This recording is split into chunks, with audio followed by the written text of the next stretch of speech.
Ladies and gentlemen, welcome to the Unlikely Podcast, the post-WrestleMania edition.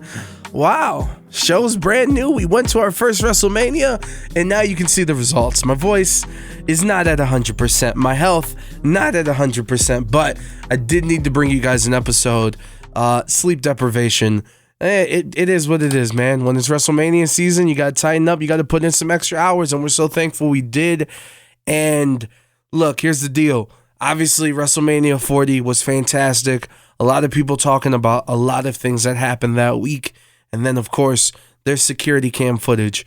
And we are here in Las Vegas later this week, this upcoming weekend, 420 weekend. TNA will be back here in Las Vegas for TNA Rebellion. So there's a lot going on in the world of professional wrestling. And we look forward to bringing you some content with some of the biggest TNA stars.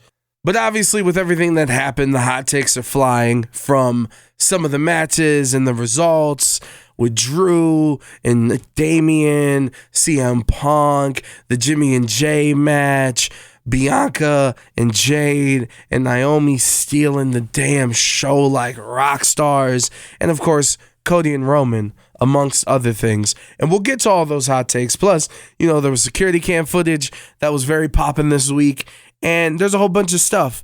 I'm going to wait throughout this week to give you my opinion slowly but surely as we rest up. And to be honest, man, a lot of people it's been out in the ether. And we try to zag where people zig sometimes. So we'll give you those opinions throughout the week. But for now, we want to give you just a little sample of some of the people that we've talked to. As a reminder, everything is now up on the YouTube channel. It's youtube.com/AdrianCLE. All the interviews, all the content. And we'll kick it off with the phenomenal one, AJ Styles, here in a second.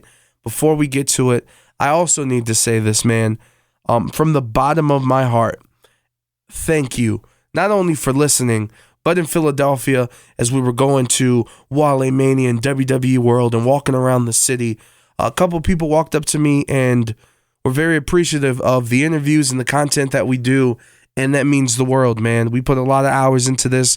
I like to say we just because it sounds more natural, but this is basically a one-man band to make all these things go and to edit and to produce and to set up the things that we are able to do.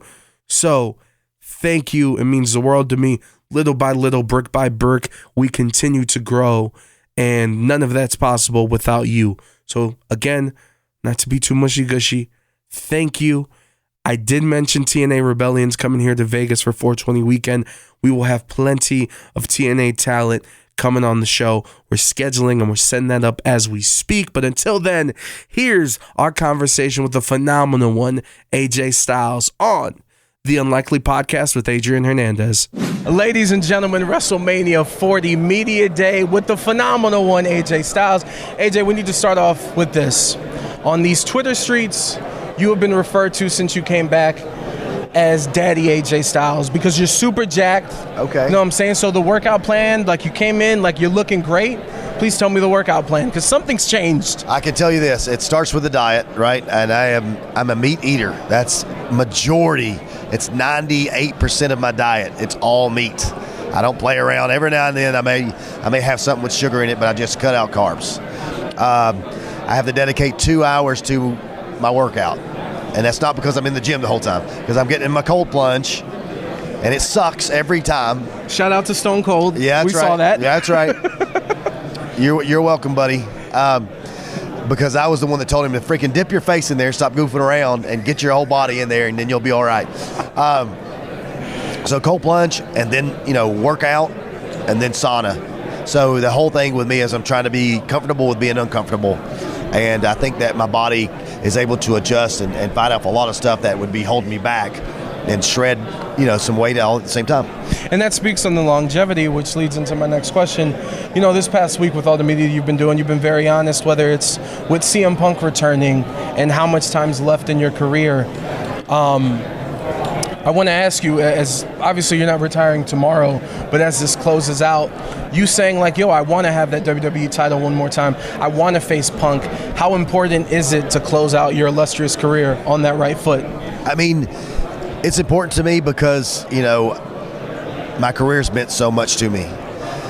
But in that same sentence, I'm like, you know, guys, in the grand scheme of things, it's not that big a deal. There's more important things in my life, like my family and being there for them and not missing a day, not missing a daddy-daughter dance, you know, like that are more important to me than practice, than all stuff that. like that. So it's the grand scheme of things. If they go, well, that was it, they'll go, okay, and it's over, then it's over. You know, I'm going to go home and I'm going to enjoy my family and friends and stuff that I normally haven't had the opportunity to do in 25 years, as crazy as that sounds. No, it is. Two more questions before we get you out of here. I want to talk to you about Undertaker. Earlier this week did like a WrestleMania podcast, kind of went through some of his matches. Of course, talked about your guys' matchup and talked about how much he appreciated getting to do that, especially under the circumstances, and how you were so excited for this. And there was things that you wanted to do that you guys weren't able to do. Could you give us a little spoiler on like one of the ideas that you guys didn't get to do?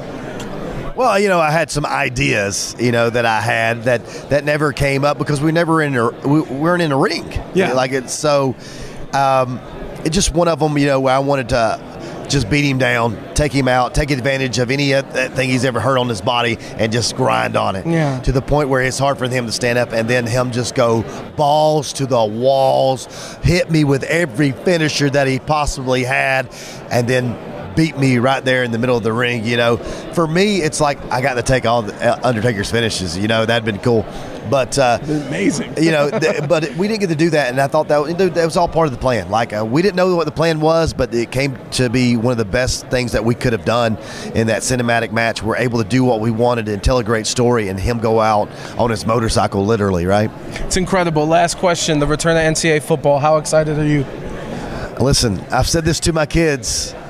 I'll believe it when I see it, when the game's out and I get to pick it up or download it, whatever, into my Xbox. That's when I'll finally believe it, because it's been so many years. I don't know how EA is going to pay college kids. I mean, because we're talking about $600 each, 132 teams, and there's what, 53 on a roster, and you're going to pay them? I'll believe it when I see it. And I will apologize to you, EA, if you get it done. So in August, when the game comes out, when he's not on SmackDown. When the game comes out, August, we'll see what's going to happen. The phenomenal GOAT, AJ Styles. Thank you so much for the time. Yeah, man, thanks.